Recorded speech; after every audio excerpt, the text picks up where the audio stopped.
Most people think iconic Aussie family cars are just the ones that sold the most, but the real icons are the ones people still remember without even needing to see the badge. The cars that filled driveways, hauled families across the country, survived school runs, holidays, shopping trips, breakdowns, arguments, and everything in between. Some were genuinely brilliant, some were flawed, and some became legends simply because half of Australia seemed to own one. Welcome to the 14 most iconic Australian family cars ever made.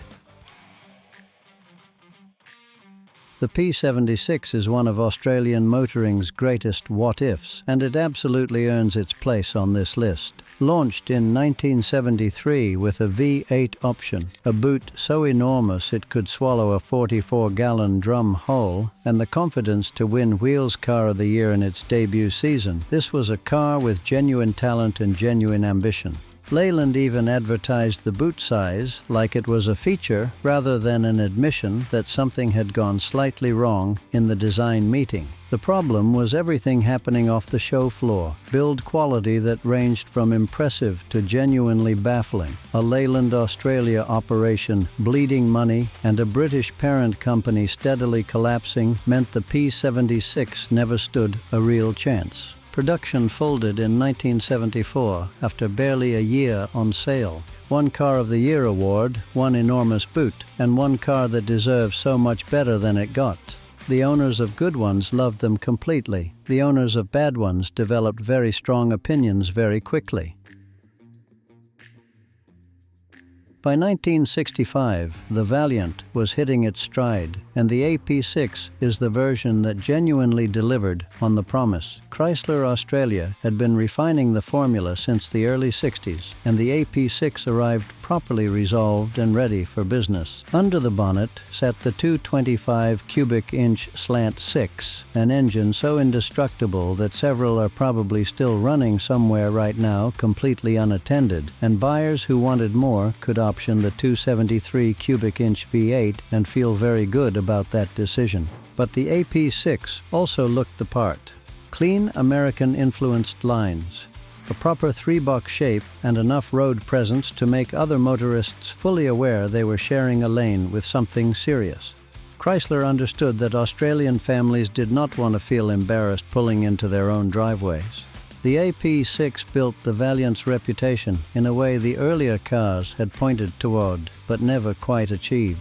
This is where it stopped being a curiosity and became a genuine household name. Chrysler has made its case. Now Ford has to fix the mess it started earlier in the decade, and Holden is about to roll in with the kind of family car that made Australians trust a badge like it was a family member. The XP Falcon is the version that finally delivered on everything the original XK had promised when it landed in 1960 and then immediately struggled to actually provide. Ford spent the early part of the decade learning what Australians wanted, taking notes, occasionally ignoring the notes, and then eventually producing the XP in 1965 with better build quality, improved reliability, a more resolved interior, and a shape that looked properly contemporary rather than something assembled on a Friday afternoon. Australian families bought them in enormous numbers and with very good reason. The XP was honest, comfortable on long trips, and affordable to run in a way that genuinely mattered to households watching every dollar, which in 1965 was essentially every household in Australia. It is not the glamorous Falcon, the GT, or the GTHO, but the XP is the car that made ordinary Australians genuinely trust the Falcon name, and that trust made everything that came afterward possible.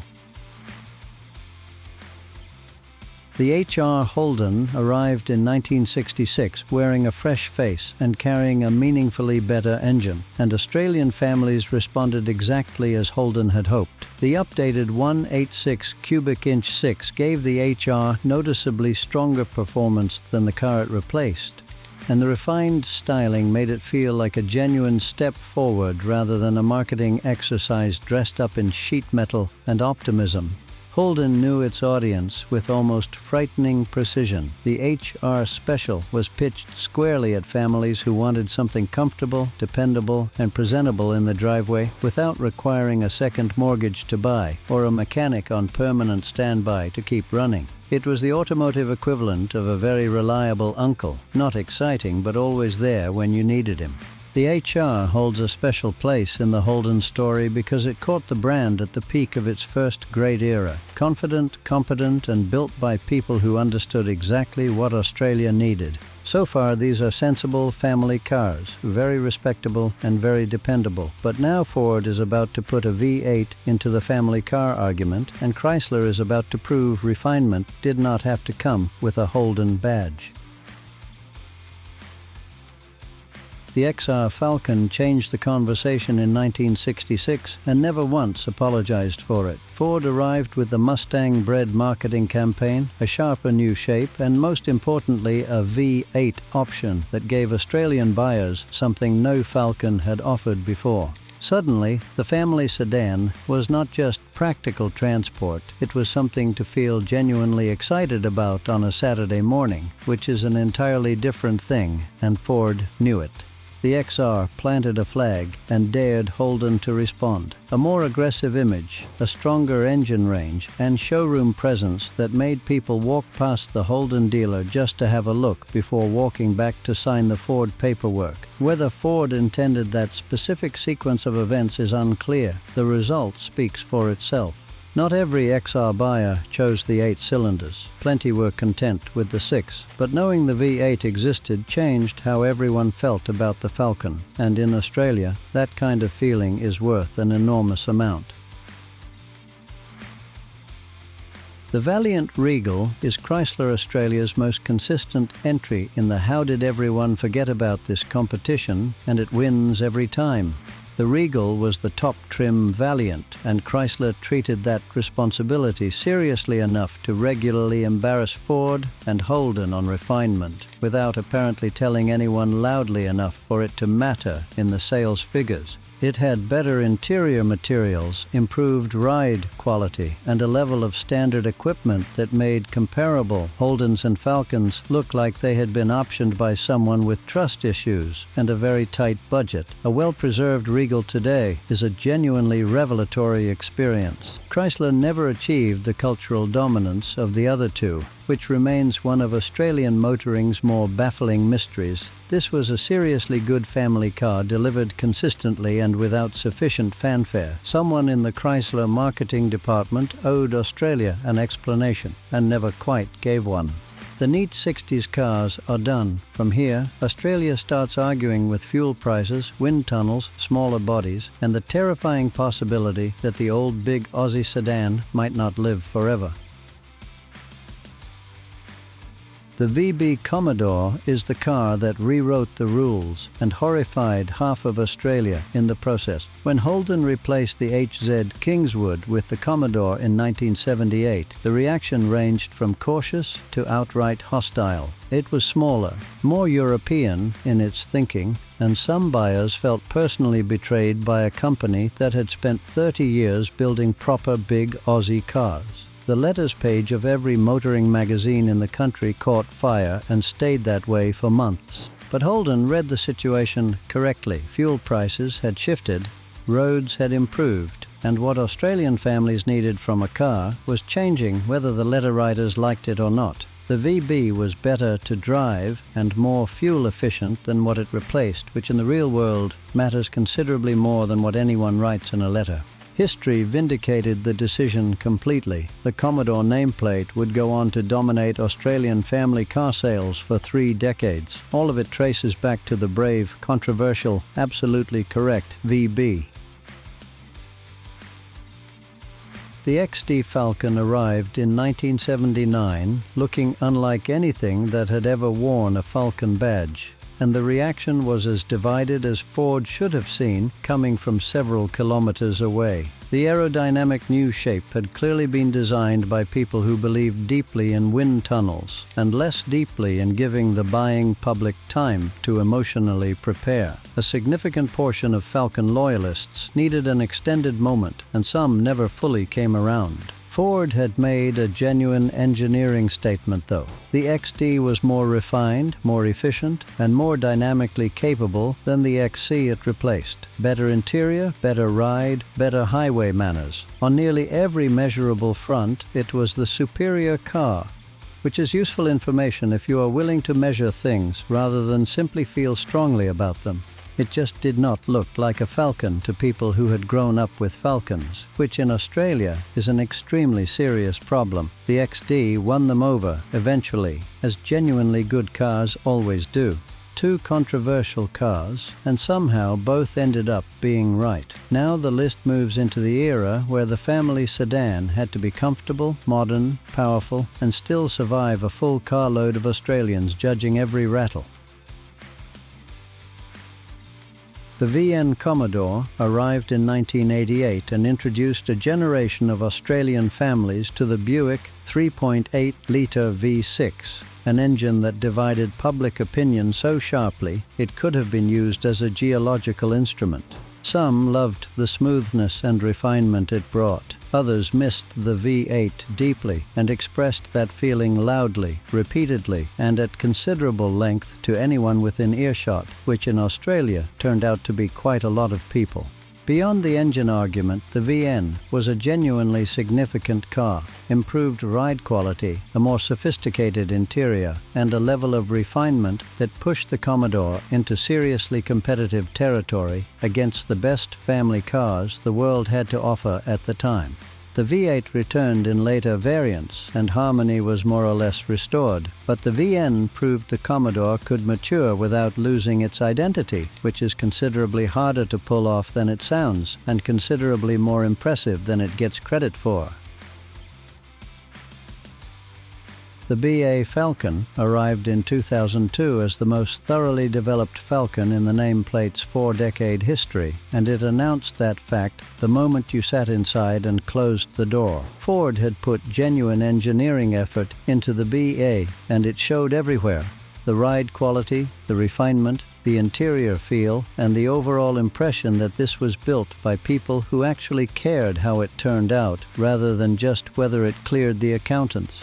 The 4-litre inline-6 remained one of the finest engines ever fitted to an Australian family car, smooth, strong, and completely capable of spectacular things with the right modifications applied on a weekend when better judgment had quietly taken the day off. Australian families bought the BA in large numbers for entirely the right reasons. Not flashy, not overcomplicated, just a properly great Australian family car at a moment when the competition was forcing everyone to be absolutely at their very best. Now we are in the serious end of the list. These are the cars people still argue about at barbecues, usually with absolute confidence and only about half the facts required.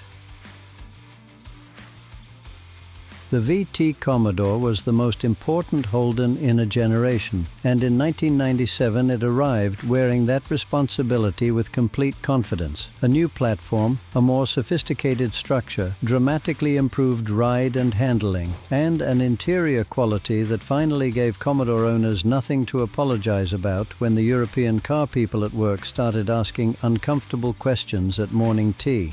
This was Holden, proving it could compete properly. Not just in Australian showrooms, but on terms that held up under genuine international scrutiny. The VT was world-class in a way its predecessors had approached without quite reaching, and the difference was immediately apparent to anyone who drove both back-to-back.